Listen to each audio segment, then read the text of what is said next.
박 씨는 새벽 5시 15분에 눈을 떴다. 알람이 울리기 전이었다. 눈을 뜨자마자 그는 시계를 보지 않았다. 보지 않아도 알 것 같았기 때문이다. 이 시간에 눈이 떠졌다는 건 몸이 아직 예전 생활을 기억하고 있다는 뜻이었다. 그는 바로 일어나지 않았다. 이불 속에서 한쪽 무릎을 세웠다 내렸다 하며 천장을 오래 바라봤다. 회사에 다닐 때도 이렇게 누워있던 날은 거의 없었다. 지금은 시간이 많은데 이상하게도 더 여유가 없었다. 잠에서 완전히 깨어났다는 느낌이 들었을 때 그는 천천히 일어나 부엌으로 갔다. 불을 켜지 않았다. 창밖이 조금 밝아지고 있었기 때문이다. 주전자를 올리고 물을 받았다. 수도꼭지를 잠그는 손길이 평소보다 느렸다. 물소리가 멈춘 뒤에도 한동안 손이 그 자리에 머물렀다. 아내는 아직 자고 있었다. 이 시간에 혼자 부엌에 서 있으면 마치 먼저 하루를 훔쳐 쓰는 기분이 들었다. 식탁 위에는 어젯밤 그대로 둔 서류들이 있었다. 연금 안내서, 건강검진 결과지, 그리고 공방계약서 사본. 박 씨는 계약서를 집어들었다. 표지를 넘기지 않았다. 그냥 손에 들고 있기만 했다. 종이의 단단한 감촉이 유난히 또렷하게 느껴졌다. 도장은 아직 찍지 않았다. 도장을 찍지 않았다는 사실이 아직 선택하지 않았다는 증거처럼 느껴졌다. 주전자가 끓는 소리가 났다. 박 씨는 컵에 물을 따랐다. 김이 오르는 걸 보면서 문득 이런 생각이 들었다. 나는 지금 뭘 미루고 있는 거지? 휴대전화가 울렸다. 어제 만났던 친구였다. 박 씨는 화면을 보다가 받지 않았다. 진동이 멈출 때까지 전화기를 뒤집어 놓았다. 커피를 마셨다. 평소보다 쓰게 느껴졌다. 그는 커피를 다 마시지 않고 싱크대에 부었다. 아침 9시쯤 박 씨는 집을 나섰다. 갈 곳은 없었다. 그래서 더 천천히 신발을 신었다. 차에 올라 시동을 걸었다. 라디오를 켰다가 껐다. 아무 소리도 없는 게 더 편했다. 그는 공방 예정지 근처까지 갔다. 차에서 내리지 않았다. 건물 앞에 잠깐 서 있다가 다시 출발했다. 점심 무렵 약속이 있었다. 약속을 잡은 게 조금 후회됐다. 식당에 들어서자 이미 몇 명이 와 있었다. 어제보다 분위기가 더 직설적이었다. 아직도 고민 중이냐? 형, 이건 말려야 돼. 누군가는 건강 얘기를 꺼냈고, 누군가는 돈 얘기를 꺼냈고, 누군가는 자식 얘기를 꺼냈다. 애들한테 부담 주면 안 되잖아. 이 나이에 실패하면 끝이야. 박 씨는 젓가락을 내려놓았다. 밥맛이 없었다. 그는 웃으려고 했다. 웃는 게 편했기 때문이다. 그런데 웃음이 나오지 않았다. 집으로 돌아오는 길, 박 씨는 일부러 동네를 한 바퀴 더 돌았다. 짐에 들어가기 싫었다. 차 안에서 시동을 끄지 않은 채 한참을 앉아 있었다. 라디오를 켰다가 다시 껐다. 실패하면 끝일까? 아무것도 안 하는 건 괜찮은 걸까? 집에 들어갔을 때 아내는 아무 말도 하지 않았다. 그 침묵이 더 무거웠다. 저녁을 먹다가 박 씨는 결국 입을 열었다. 나 공방 얘기했잖아. 아내는 젓가락을 내려놓고 한참을 말하지 않았다. 여보, 당신이 하고 싶은 거 있는 거 알아. 아내는 잠시 숨을 고르고 이렇게 말했다. 근데 나는 무서워. 그 말 한마디에 박 씨는 아무 말도 하지 못했다. 밤이 됐고 불이 꺼졌다. 박 씨는 쉽게 잠들지 못했다. 그는 천장을 보며 아침에 했던 생각을 다시 떠올렸다. 나는 뭘 미루고 있는 걸까? 다음 날 아침이 오기 전까지 그 질문은 한 번도 사라지지 않았다. 아침에 눈을 떴을 때 정 여사는 바로 일어나지 않았다. 예전 같았으면 약속 시간에 늦지 않으려고 몸을 먼저 일으켰을 것이다. 그런데 오늘은 이불 속에서 한참을 움직이지 않았다. 몸이 아픈 건 아니었다. 아프지 않다는 사실이 오히려 더 애매했다. 오늘 가야 하나? 정 여사는 혼잣말처럼 중얼거렸다. 모델 학원에 가는 날이었다. 벌써 3달째였다. 처음 학원 문을 열던 날을 정 여사는 아직도 또렷하게 기억한다. 거울 앞에 서 있던 자신이 낯설고도 이상하게 반가웠던 순간. 그때는 아침이 오기를 기다렸다. 오늘은 아침이 오지 않았으면 좋겠다고 생각했다. 정 여사는 침대 옆에 놓인 운동 가방을 바라봤다. 어젯밤에 미리 챙겨둔 가방이었다. 그 가방을 다시 열어볼 생각은 하지 않았다. 부엌으로 나와 물을 끓였다. 컵에 물을 따르다가 손이 잠깐 멈췄다. 무릎이 묵직했다. 아프다고 말할 정도는 아니었지만 무시하기엔 계속 신경 쓰이는 느낌이었다. 정 여사는 문득 이런 생각이 들었다. 이게 지혜일까? 아니면 또 한 번의 포기일까? 이 질문은 모델 학원 때문만은 아니었다. 정 여사는 살아오면서 많은 것들을 그만두었다. 배우고 싶었던 피아노. 한 달 다니다 말았다. 몸이 힘들다는 이유였다. 친하게 지내던 사람. 어느 날부터 연락하지 않았다. 상처받기 싫어서였다. 그때마다 정 여사는 이렇게 말했다. 어쩔 수 없었어. 그땐 그게 최선이었어. 하지만 시간이 지나고 나면 이상하게도 그만둔 이후보다 그만둔 뒤의 마음이 더 오래 남았다. 조금만 더 해볼 걸.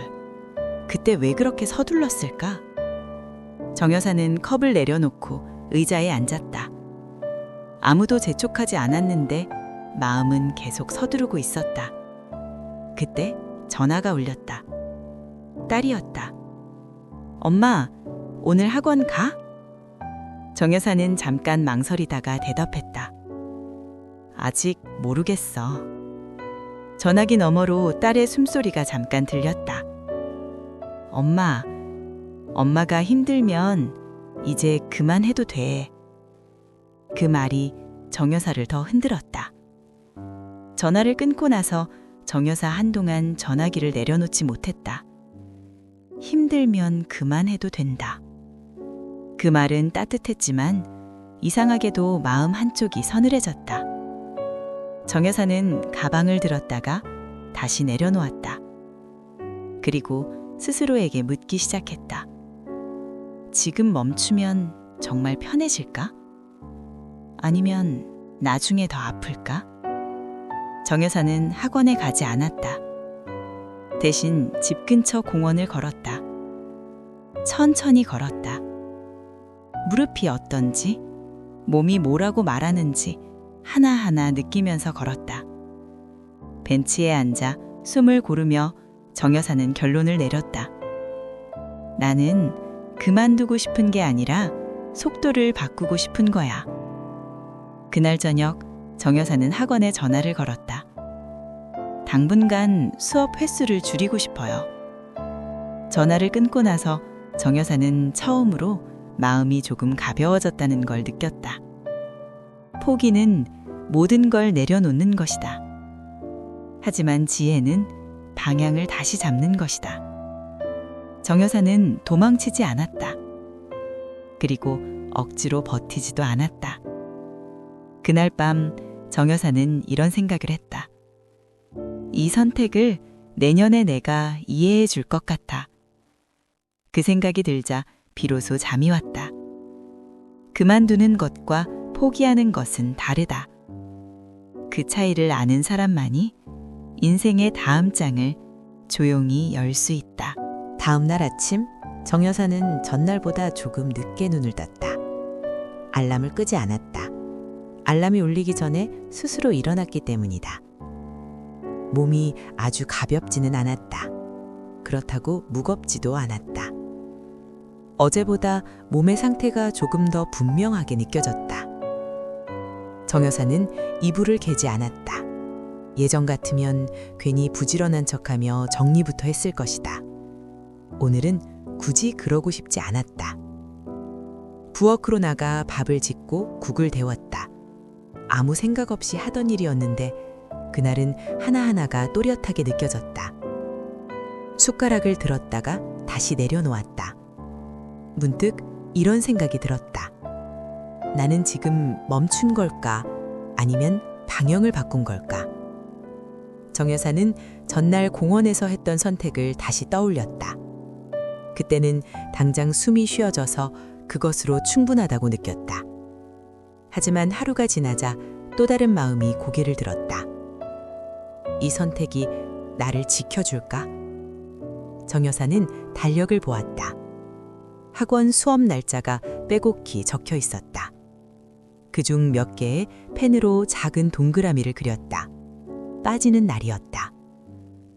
동그라미를 그리는 손이 생각보다 떨리지 않았다. 그날 오후 정 여사는 딸에게 전화를 걸었다. 나 완전히 그만둔 건 아니야. 딸은 잠시 말이 없었다. 조금 천천히 하려고. 내가 나를 좀 더 보려고. 전화기 너머에서 딸의 숨이 고르게 들렸다. 엄마, 그럼 괜찮을 것 같아. 그 말에 정 여사는 웃지도 울지도 않았다. 그저 고개를 끄덕였다.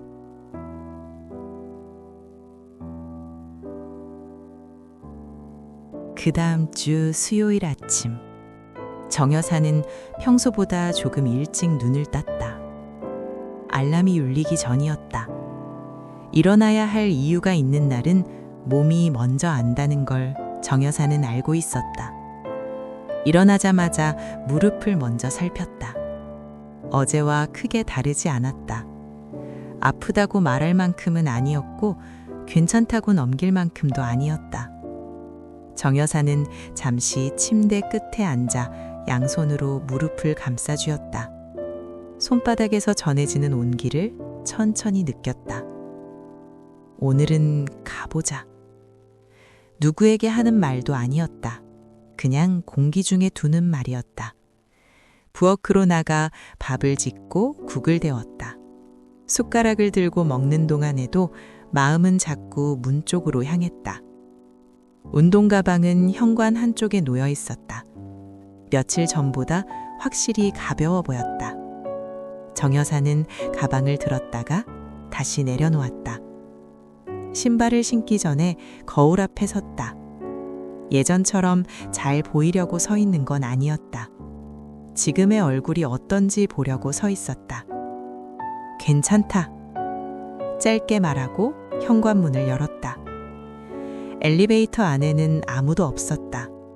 거울에 비친 자신의 모습이 괜히 크게 느껴졌다. 학원 앞에 도착했을 때 정 여사는 잠시 멈췄다. 문을 바로 열지 않았다. 문 안쪽에서 음악 소리가 새어나왔다. 예전에는 그 소리가 설렘으로 들렸는데 오늘은 조금 부담으로 느껴졌다. 정 여사는 숨을 한번 고르고 문을 열었다. 안에는 이미 몇 사람이 와 있었다. 누군가는 거울 앞에서 스트레칭을 하고 있었고 누군가는 휴대전화를 보고 있었다. 오셨어요? 강사의 인사에 정 여사는 고개를 끄덕였다. 네, 오늘은 조금만 하려고요. 그 말은 미리 준비해온 말이었다. 그리고 실제로 그렇게 하고 싶었다. 수업이 시작되자 정 여사는 예전보다 뒤쪽에 섰다. 앞에 나서지 않았다. 괜히 눈에 띄고 싶지 않았다. 음악이 흐르고 몸을 움직이기 시작했다. 처음 몇 분은 몸이 말을 듣지 않았다. 정 여사는 그 사실에 괜히 마음이 조급해졌다. 하지만 곧 생각을 바꿨다. 오늘은 확인만 하면 돼. 무릎이 어디까지 괜찮은지, 어디서 멈춰야 하는지, 그걸 알면 충분했다. 중간에 정 여사는 잠시 쉬었다. 예전 같으면 끝까지 버텼을 것이다. 지금은 의자에 앉아 숨을 골랐다. 거울 속에서 다른 사람들이 움직이는 걸 가만히 바라봤다. 이상하게도 부러움보다는 차분함이 먼저 왔다.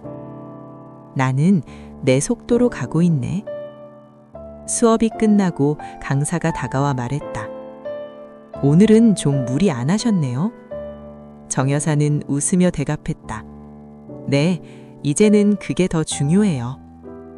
학원을 나와 밖으로 나왔을 때 정 여사는 숨이 막히지 않는다는 걸 느꼈다. 예전에는 나와서 바로 의자부터 찾았는데 오늘은 조금 걸을 수 있을 것 같았다. 정 여사는 천천히 버스 정류장 쪽으로 걸었다. 걸으면서 이런 생각이 들었다. 나는 아직 끝난 사람이 아니구나. 그리고 그 생각이 과하지 않아서 좋았다. 집에 돌아와 가방을 내려놓으며 정 여사는 처음으로 이 선택을 잘했다고 느꼈다. 크게 성공한 것도 아니고 대단한 결심을 한 것도 아니었다. 그저 자기 몸과 마음을 같이 데리고 하루를 살아냈을 뿐이었다. 정 여사는 알았다. 이 정도면 충분하다는 것을. 김 씨는 가게 문을 열지 않고 유리문 앞에 한참 서 있었다. 시계는 9시를 조금 넘기고 있었다. 원래라면 이미 불을 켜고 커피를 내리고 있었을 시간이었다. 하지만 오늘은 문손잡이에 손을 얹은 채 그대로 멈춰 있었다. 오늘은 안 열어도 되지. 혼잣말처럼 말했지만 목소리가 잘 나오지 않았다. 김 씨는 주머니에서 열쇠를 꺼냈다가 다시 넣었다. 가게 안은 조용했다. 어제 닫고 나올 때와 아무것도 달라진 게 없었다. 그런데 달라진 게 하나 있었다.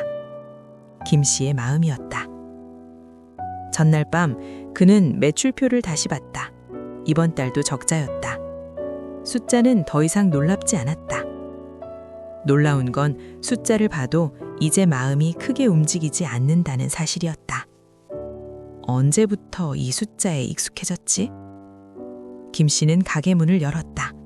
불을 켰다. 에스프레소 머신을 켜지 않았다. 대신 의자에 앉았다. 가게 안을 천천히 둘러봤다.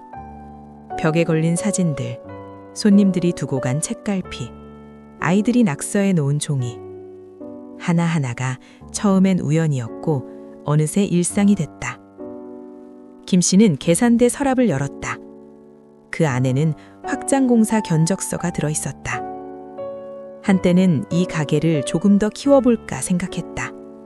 좌석을 늘리고 메뉴를 늘리고 영업시간을 늘리는 그림. 그런데 그 그림을 볼수록 숨이 막혔다. 김 씨는 견적서를 꺼냈다가 다시 넣었다. 나는 그만두고 싶은 게 아니라 줄이고 싶은 거구나. 그는 그제야 자기 마음을 정확히 알아차렸다. 문을 열고 첫 손님이 들어왔다.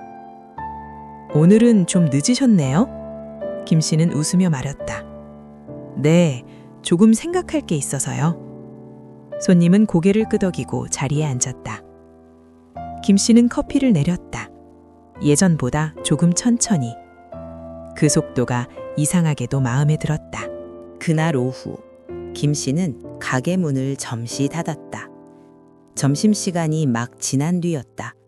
손님이 가장 뜸해지는 시간. 그 시간대를 택한 건 의도한 건 아니었지만 결과적으로는 잘 맞았다. 김 씨는 계산대 뒤에 앉아 노트를 꺼냈다. 새 노트는 아니었다. 앞부분은 이미 다 쓰고 중간쯤부터 비어있는 노트였다. 그는 펜을 들었다가 한동안 아무것도 쓰지 않았다.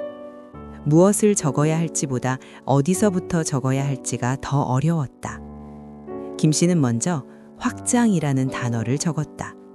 그 아래에 좌석 추가, 메뉴 추가, 영업시간 연장이라고 천천히 적어 내려갔다. 그리고 그 옆에 작은 동그라미를 그렸다. 동그라미 안에는 아무것도 쓰지 않았다.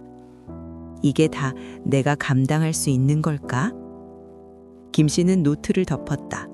굳이 답을 적지 않아도 이미 알고 있었기 때문이다. 그는 자리에서 일어나 가게 안을 한 바퀴 돌았다. 테이블 사이 간격을 눈으로 재보았다. 의자를 하나 더 놓을 수 있을지 가늠해 보았다. 가능은 했다. 불가능하지 않았다. 하지만 가능하다는 것과 하고 싶다는 것은 다르다는 걸 김 씨는 그때 처음으로 분명히 느꼈다. 그는 벽에 붙어 있는 오래된 사진 앞에 섰다. 가게를 처음 열었을 때 찍은 사진이었다. 그때의 자신은 지금보다 훨씬 지쳐 보였고 훨씬 더 욕심이 많아 보였다. 그땐 뭘 더 얻으려고 했지? 김 씨는 잠시 사진을 바라보다가 시선을 돌렸다. 전화가 울렸다.